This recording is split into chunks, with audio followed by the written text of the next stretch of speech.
Bonjour à tous, l'objectif c'est de faire en sorte que votre correcteur il passe un super voyage en première classe en lisant votre copie. Votre train il doit pas dérailler, hein. On n'est pas dans Hugo Délire. Nous on veut que le correcteur il ait un service tout compris à bord. Vous vous mettez en mode bulldozer, vous êtes une machine de guerre. On va étudier la méthodologie du cas pratique sous tous ses aspects. La première étape, c'est évidemment le rappel des faits. Dans le rappel des faits, vous allez premièrement devoir présenter les faits de façon synthétique et juridique. Ça veut dire que vous allez devoir sélectionner les faits et seulement les faits qui sont pertinents et utiles. Alors, utile à quoi? Bah, utile à la résolution du litige. Si on vous dit Monsieur Dupont propose à Martine de contracter avec lui. Cette proposition a été faite par mail avec son téléphone pendant qu'il était aux toilettes. Bon, bah, vous n'allez pas dire qu'il est parti faire son affaire au calme. Non, évidemment. Vous retiendrez seulement la proposition de contracter par mail. Le rappel des faits, c'est aussi qualifier les parties et leur rapport juridiquement. Je vous donne un exemple. Michou a acheté une maison. Bon, bah, vous allez traduire ça juridiquement. Michou a acheté une maison. Autrement dit, c'est l'acquéreur d'un bien immobilier. J'aimerais mobiliser votre attention sur un point. Parfois, il faudra déterminer la nature d'un contrat dans un cas pratique. Par exemple, on va vous dire qu'un propriétaire, d'un terrain s'est mis d'accord avec, je sais pas, sa cousine pour lui proposer ce terrain en priorité, si jamais il se décidait à le vendre dans les 3 ans. Bon, bah, avant de savoir si cet accord est valable, faut déjà savoir quelle est la nature du contrat, quelle est la nature de cet accord. C'est pas le même régime qui va s'appliquer en fonction de la nature de tel contrat, tel accord. Donc, vous allez devoir qualifier l'acte, qualifier l'accord, qualifier le contrat et non pas dans la partie rappel des faits, mais dans la partie qui concernera vos développements. Alors, ça donnera par exemple une majeure où vous pourrez dire concernant la qualification de l'acte, l'article 1123 du Code civil définit le pacte de préférence comme étant un contrat par lequel une personne, donc le promettant, s'engage envers une autre, le bénéficiaire, à lui offrir en priorité la conclusion d'un contrat de nature déterminée pour le cas où le promettant déciderait un jour de conclure un tel contrat. Vous allez faire votre mineur. En l'espèce, les parties ont conclu un accord par lequel le propriétaire du terrain s'engageait, dans le cas où il se déciderait à céder le terrain, à le proposer en priorité à sa cousine. Conclusion, le contrat conclu doit donc être qualifié de pacte de préférence. Le rappel des faits, c'est aussi présenter les faits de façon chronologique. On va reprendre l'exemple du pacte de préférence. Imaginez que ce pacte, il a été conclu en 2018. Bon, très bien, mais on vous dit aussi que le promettant de ce pacte, il s'est engagé envers une autre personne, par exemple pour conclure une promesse unilatérale de contrat. Et que cette promesse, elle a été faite, avant le pacte, donc en, 2015 par exemple. Eh bien, tout ça, vous allez devoir l'ordonner. Vous allez devoir présenter les faits de façon chronologique. Mais faut-il découper, faire un découpage des faits? Alors, 2 cas de figure. Non, si jamais les faits qui vous sont présentés, ils sont courts et qui concernent qu'une situation. Vous pouvez faire un rappel des faits immédiatement dans ce cas et une bonne fois pour toutes, pas de problème. Par contre, il faudra découper les faits si jamais ils sont longs, qui concernent plusieurs situations. Par exemple, Monsieur Dupont a un problème avec son voisin, mais aussi avec l'architecte qui a construit sa maison, mais aussi encore avec le facteur. Bref, il a plein de problèmes. Et là, dans ce cas, vous allez pouvoir faire des sections, en fait, dans vos faits. Un grand 1 concernant le litige avec le voisin, petit rappel des faits qui concernent ce litige, grand 2 concernant le litige avec l'architecte, le rappel des faits qui concerne ce litige, et grand 3 concernant le litige avec le facteur, petit rappel des faits qui concerne ce problème lié avec le facteur. La deuxième étape, C'est la question de droit. Après le rappel des faits, vous devez obligatoirement poser la question de droit. Donc, comment la formuler? C'est très simple. Vous devez la formuler dans des termes généraux et juridiques. Par exemple, l'auteur de la proposition peut-il prétendre à la conclusion du contrat de vente? En fait, si vous voulez, vous ne devez pas rédiger votre question de droit avec des éléments propres à votre espèce, des éléments vraiment caractéristiques. Il faut vraiment quelque chose de général qui pourrait s'appliquer à n'importe quel cas pratique. Maintenant, un petit conseil pour trouver la question de droit et pour trouver la question de droit pertinente, tant qu'à faire, vous pouvez, alors dans votre copie ou dans votre brouillon, poser d'abord la question de droit dans des termes factuels, en amont, et ensuite la reformuler juridiquement. Imaginez, vous avez votre ami qui vient vous voir, il vous raconte ses mésaventures. Il vous explique qu'il avait commandé un vélo. Il faut savoir que cet ami, c'est un grand cycliste, il était censé faire le Tour de France, il était censé vous ramener la coupe à la maison, mais manque de chance, lorsqu'il a fait cette commande de vélo, il n'a pas reçu le vélo qu'il souhaitait. En effet, c'était un vélo qui devait être fait sur mesure, qui devait répondre à certains critères pour pouvoir faire le Tour de France et finalement, il reçoit un vélo qui est pas du tout conforme, donc il est dégoûté, il est pas content du tout. À ce moment-là, pour votre question de droit, c'est très simple. Vous allez reprendre les faits tels qu'ils sont. Votre ami vous dit quoi? Votre ami vous dit qu'il veut rendre ce vélo, il veut s'en débarrasser, il veut plus en entendre parler, c'est fini. Donc il veut le redonner, il veut s'en débarrasser et il veut être remboursé, d'une part et d'autre part, il veut des dommages d'intérêt. Pourquoi il veut des dommages d'intérêt? Parce qu'à cause de ça, il n'a pas pu faire le Tour de France. Du fait que le vélo n'était pas conforme, il n'a pas pu se présenter au Tour de France. Donc, vous allez faire votre question de droit, premièrement, dans des termes factuels.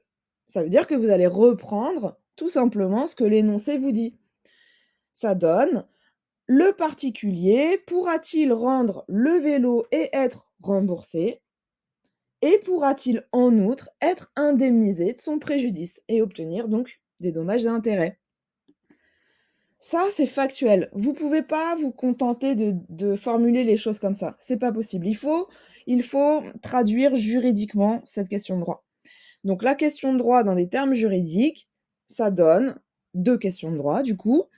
Un acquéreur qui prétend être victime d'une mauvaise exécution d'un contrat de vente peut-il obtenir le remboursement du prix d'achat? Deuxièmement, le créancier d'une obligation mal exécutée peut-il être indemnisé du préjudice qu'il a subi? En fait, si vous faites ça, vous ne pouvez pas vous tromper. Vous reprenez exactement ce qui est intéressant pour vous. Vous reprenez ce que votre client veut exactement, dans des termes courants de la vie de tous les jours. Il veut rendre le vélo, il veut être remboursé, il est en colère.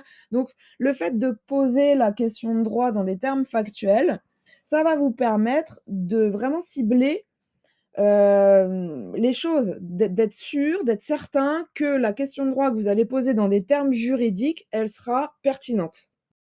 Troisième étape, le raisonnement juridique, la démonstration juridique. C'est ce qui concerne les développements que vous allez mettre dans votre copie. Il va falloir présenter à votre client un raisonnement juridique qui doit respecter la forme du syllogisme. Vous savez ce que c'est? Majeur, mineur et conclusion. Sauf qu'il y a quand même pas mal de choses à dire. Par rapport à la majeure, que doit contenir votre majeure? Elle doit contenir la règle de droit, le principe. C'est-à-dire que vous allez devoir citer tous les articles du code civil qui sont pertinents, qui sont applicables à votre espèce. Et vous allez devoir exposer toutes les jurisprudences utiles à la résolution de votre cas pratique. Alors, j'aimerais attirer votre attention sur le fait que parfois, le texte de loi, l'article du code civil va se suffire à lui tout seul. On n'aura pas besoin de mettre une jurisprudence à l'appui de notre propos. Mais voilà, on va pas se mentir, la plupart du temps, il va falloir mettre les bonnes jurisprudences. Pourquoi? Parce que l'article du code civil ne va pouvoir être compris finalement qu'à travers son interprétation jurisprudentielle. Vous savez très bien que les juges, régulièrement, ils doivent interpréter les textes de loi, par exemple, parce que tel article du code civil n'était pas assez précis. Et plus rarement, vous n'aurez pas de texte légal, seulement de la jurisprudence. Donc c'est très rare, mais parfois ça arrive. Dans ce cas-là, vous mettez la jurisprudence. Par contre, dans votre copie, vous précisez bien, par exemple, en l'absence de définition légale, voilà, il est admis que blablabla. Vote majeur, au-delà de la règle de droit, donc des articles du code civil pertinents et des jurisprudences pertinentes, la majeure doit contenir les conditions d'application de la règle de droit que vous venez d'exposer. Par exemple, en vertu de l'article 1240 du Code civil, donc ça c'est votre article du Code, c'est votre du Code civil, c'est votre texte légal, la responsabilité extra-contractuelle d'un individu peut être engagée si 3 conditions sont réunies, à savoir une faute, un dommage et un lien de causalité. Là, la faute, le dommage et le lien de causalité, ce sont les conditions d'application de l'article 1240 du Code civil. Pour que l'article 1240 du Code civil puisse s'appliquer, il faut que 3 conditions soient réunies. Et vraiment, faites attention parce que sinon vous êtes cuit. Il faut vraiment, en premier, indiquer le texte légal, votre référence textuelle et ou jurisprudentielle.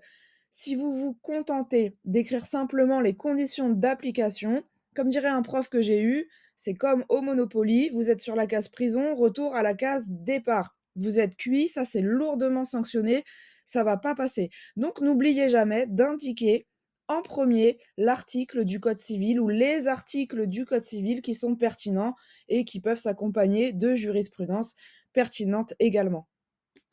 Alors maintenant, une question que je vais aborder avec vous et qui revient très régulièrement par de nombreux étudiants, c'est comment faire pour trouver les bons articles du Code civil? Comment trouver les bonnes jurisprudences applicables aux faits? C'est très simple, vous allez vous référer à votre programme de cours. Pour la matière de droit des obligations, vous allez vous référer au programme. Et c'est très simple. Est-ce que vos faits sont liés à une question de preuve?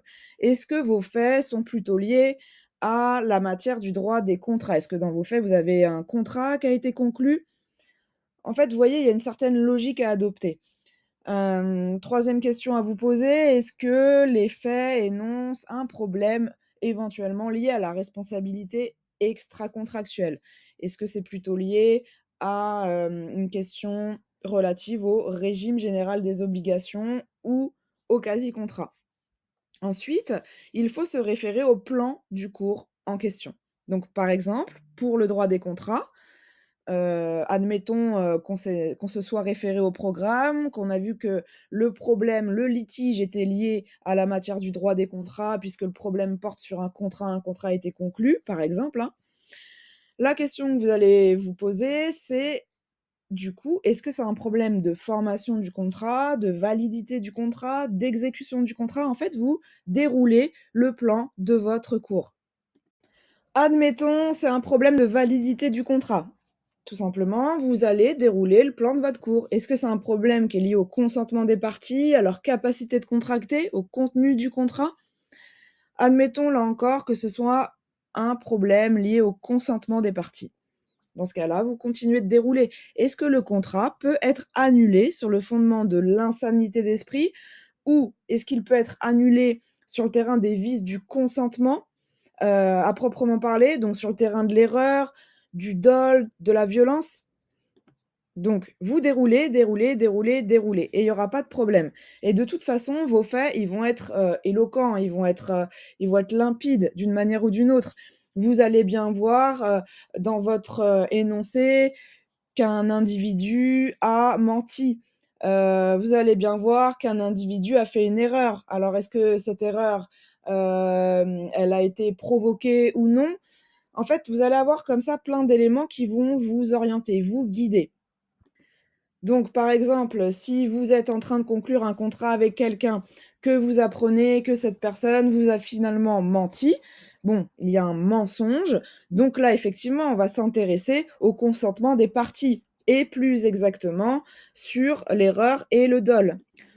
C'est parce qu'on m'a menti que j'ai pu commettre une erreur. C'est parce qu'on m'a menti qu'il y a dol, que cette erreur a été finalement provoqué chez moi. Maintenant, concernant la jurisprudence, comment trouver les bonnes jurisprudences? Tout d'abord, l'utilisation du code civil. Il faut toujours travailler pendant l'année, pendant les entraînements avec son code civil. À l'intérieur, vous avez plein de jurisprudences, donc vous ne pouvez pas y échapper. Il faut travailler avec votre code. Et puis aussi, voilà, vous allez avoir vos cours, on va vous donner certaines jurisprudences qu'il faudra apprendre et qui vont vous servir pour argumenter lors de votre consultation juridique, lors de votre cas pratique. Vous pouvez très bien apprendre les jurisprudences les plus célèbres, quelques-unes, pas toutes, mais en tout cas, les plus essentielles. Et puis, il faut, avant toute chose, connaître vos fondamentaux avant de passer des heures sur une jurisprudence inédite. Ce que je veux dire par là, c'est que bien souvent, vous perdez du temps sur, des jurisprudences, des décisions qui viennent de sortir. Vous voulez y passer des heures, bien comprendre exactement ce qu'il en est, mais quand on vous interroge sur la matière première, le cours, on s'aperçoit qu'il y a quand même quelques lacunes. Donc mon conseil, c'est, de, bien maîtriser vos fondamentaux avant, la base, histoire d'avoir quelque chose d'assez solide pour votre argumentation juridique et seulement ensuite, vraiment à la fin, vous vous pencherez sur les jurisprudences inédites éventuellement. Alors maintenant, la deuxième partie du syllogisme, on a vu la majeure, on va voir la mineure. La mineure, c'est l'application de votre majeur à vos faits. C'est vérifier que toutes les conditions d'application de la règle de droit que vous avez exposées précédemment dans votre majeur sont bien remplies. Commencez votre propos par en l'espèce. Vous allez avoir votre majeur, vous sautez une ligne et vous commencez à traiter votre mineur par en l'espèce. Ça permettra à votre correcteur de voir votre raisonnement juridique et ça va être clair, ça va être efficace, c'est ce qui est attendu. Maintenant, j'ai un petit conseil à vous donner, surtout ne négligez pas la mineure. Il y a encore beaucoup trop d'étudiants qui vont résumer la mineure en une ou 2 lignes et il faut absolument pas faire ça. Sur la qualité d'abord, il faut exploiter tous les éléments pertinents de l'énoncé pour justifier que toutes les conditions d'application de la règle sont remplies. Sur la quantité, la mineure doit être logiquement plus longue que la majeure. Et c'est normal. Vous confrontez les faits aux règles de droit. Donc vous devez étayer votre propos. Il ne s'agit pas de résumer tout ça en une phrase. Non, non, non. Il faut vraiment confronter les faits aux règles de droit, à la jurisprudence. C'est hyper important. Troisième et dernière étape du syllogisme, la conclusion. Il va falloir répondre à votre question de droit. Et donc, il va falloir conclure en des termes juridiques d'abord et éventuellement en des termes factuels ensuite. Vous allez commencer votre propos par conséquent, en conclusion. Comme la mineure, ça va permettre à votre correcteur de voir quelle partie vous traitez. Donc, après la mineure, vous sautez une ligne et vous commencez votre propos par en conclusion, par conséquent, ce que vous voulez. Je vous donne un petit exemple. Par conséquent, les conditions étant remplies, l'acquéreur pourra agir en nullité du contrat sur le fondement de l'erreur. Monsieur Inox pourra ainsi se voir restituer son manga. Dernier petit conseil à ce propos, surtout ne confondez pas la mineure et la conclusion.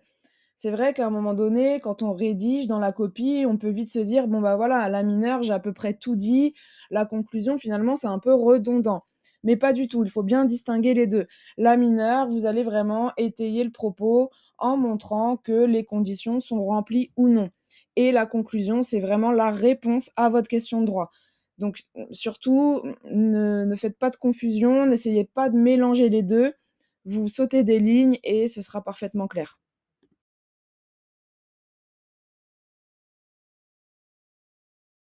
Dans la dernière partie de cette vidéo, j'aimerais partager avec vous des questions qui m'ont souvent été posées. Je me dis que ça peut être utile si vous n'avez pas trouvé la réponse, si vous vous interrogez sur les mêmes questions, ce serait bête de passer à côté. Donc la première question, elle est relative à la majeure. Que faire si la règle de droit applicable est une exception? Eh bien, dans ce cas, il faut quand même appliquer le principe avant l'exception, même si vos faits ne concernent que l'exception. Donc un petit conseil de rédaction dans votre copie, vous allez d'abord énoncer le principe, l'appliquer à l'espèce, Donc finalement, ça revient à dire que le principe, on constate qu'il ne va pas pouvoir s'appliquer. Et ensuite, vous enchaînez immédiatement avec l'exception et l'appliquer à l'espèce. Deuxième question tout à fait pertinente, comment rédiger les conditions d'application de la règle de droit dans la copie? Vous savez, tout à l'heure, on a vu qu'il fallait d'abord exposer la règle de droit en tant que principe et ensuite voir les conditions d'application de cette règle. Ici, chaque condition doit faire l'objet d'un syllogisme. Votre raisonnement juridique, il doit être structuré tout au long de votre copie. Je vous donne un petit exemple. L'article 1113 du Code civil exige 3 conditions pour que la formation d'un contrat puisse se faire. Il faut tout d'abord une offre, il faut ensuite une acceptation et il faut que cette offre et cette acceptation se soient rencontrées. Petit 1, une offre. En vertu de l'article 1114 du Code civil, une proposition de contracter constitue une offre lorsque 3 conditions sont réunies. Une offre faite à une personne déterminée ou indéterminée, petit a. L'offre doit être précise, petit b. Enfin, l'offre doit être ferme, petit c. Petit a, une offre déterminée ou indéterminée. Et là, vous allez bâtir votre syllogisme majeur, mineur, conclusion. Vous allez dire que l'offre doit être blablabla. Vous sautez une ligne, vous arrivez à votre mineur, en l'espèce l'auteur de l'offre, etc., etc. Et vous sautez une ligne. Par conséquent, l'offre a bien été faite à donc une personne déterminée ou pas. Là, il ne s'agit pas de vous donner un exemple concret de cas pratique, mais de vous montrer uniquement la structure de votre copie. Troisième question, est-ce qu'il faut faire un plan dans sa copie? Alors oui, effectivement, il est préférable d'en faire un.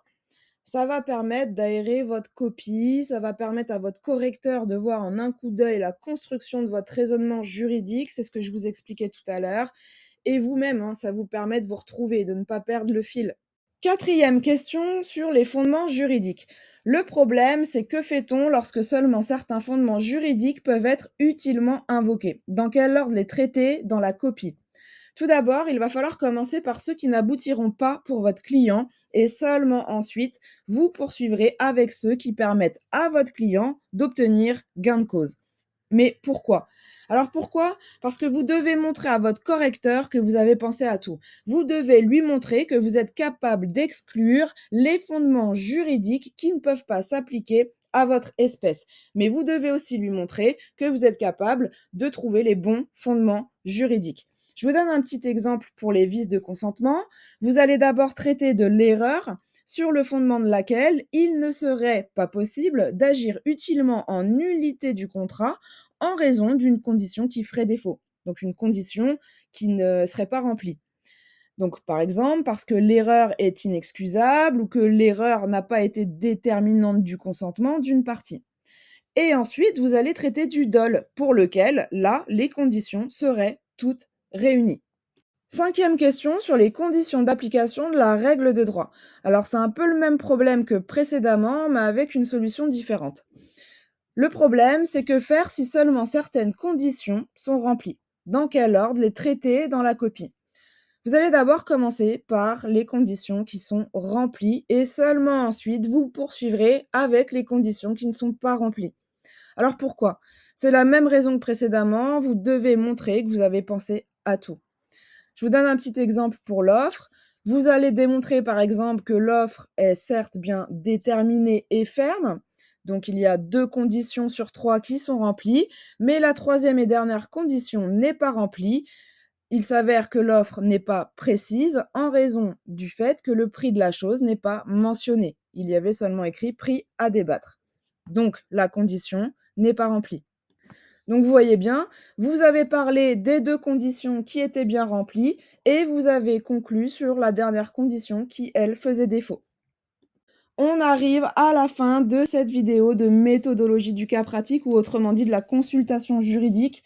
Alors n'oubliez pas tous les conseils que je vous ai donnés. N'oubliez pas que votre copie doit être aérée, structurée. Votre copie, elle doit être digeste. Sinon, ça, c'est exactement la tête que fera votre correcteur en lisant votre copie. Et nous, on veut pas ça. On veut que le correcteur, voilà, comme on l'a dit, il est en première classe, il voyage sereinement, il lit notre copie et il est content de la lire. Donc je vous laisse maintenant, ici. Si vous avez des questions, Honnêtement, n'hésitez pas à me les poser en commentaire, je répondrai vraiment à tout le monde. Et bien sûr, n'hésitez pas à vous abonner à ma chaîne et à liker la vidéo pour me soutenir. Et je vous dis à très bientôt. Révisez bien!